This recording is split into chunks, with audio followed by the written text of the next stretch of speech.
कहानी गोनू झा की। बिहार के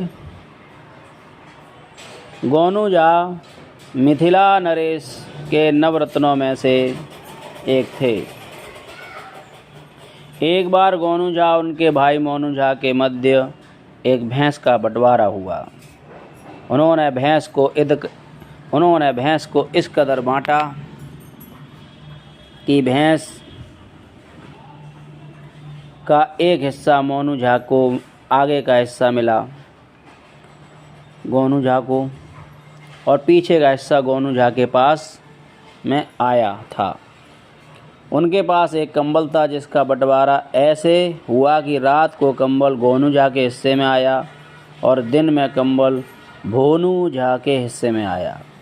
अगले दिन से बंटवारे का नियम लागू हुआ तो भोनू झा के हिस्से में तो भैंस के आगे का हिस्सा आया था, तो उन्होंने सुबह उठकर भैंस को चारा खिलाया और पानी भी पिला दिया।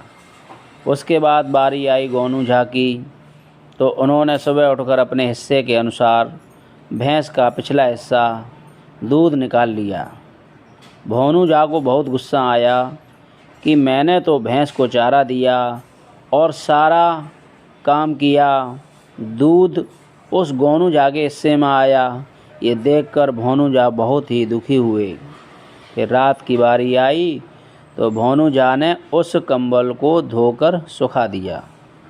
रात होने पर कंबल भी गोनू झा के हिस्से में आया था। रात को भी भोनू झा को कुछ नहीं मिला। भोनू झा खींच कर रह गए। जब ऐसे ही चलता रहा तो भोनू झा ने एक बुजुर्ग को अपने बंटवारे की सारी बात बताई। उन्होंने कहा कि मैं तुम्हें एक उपाय बताता हूँ। गोनू झा और भोनू झा के बंटवारे की इस कहानी को आगे समझते हैं। तो उन्होंने बाबा जी ने एक बात बताई कि तुम वैसा ही करना, फिर तुम्हें तुम्हारा सारा अधिकार ज़रूर मिलेगा। उसने कहा कि तुम अपने हिस्से के अनुसार ही भैंस को चारा पानी देते रहना और आगे क्या हुआ देखते हैं।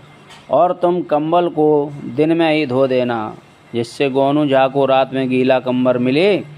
जब गोनू झा को एहसास होगा कि उसने तुम्हारे साथ गलत किया है, तो अगले दिन भोनू झा ने बुजुर्ग द्वारा बताए उपाय के अनुसार ही वह कार्य किया।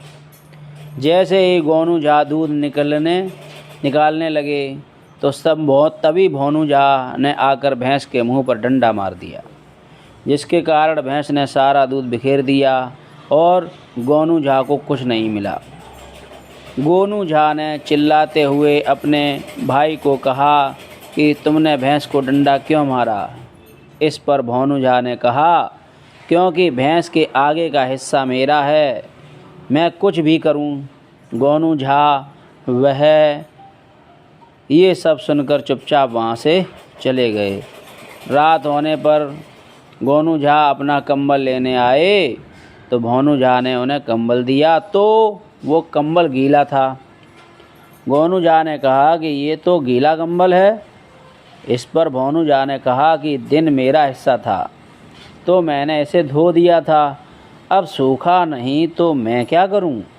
गोनू झा को अपनी भाई की बात सुनकर अपनी गलती का एहसास हुआ। गोनू झा को अपने भाई की गलती सुनकर अपनी गलती का एहसास हुआ और उन्होंने अपने भाई से क्षमा मांगी तथा दोबारा बंटवारा सही तरह से कराया, जिससे एक दिन के लिए दोनों चीज़ें बांटी गईं।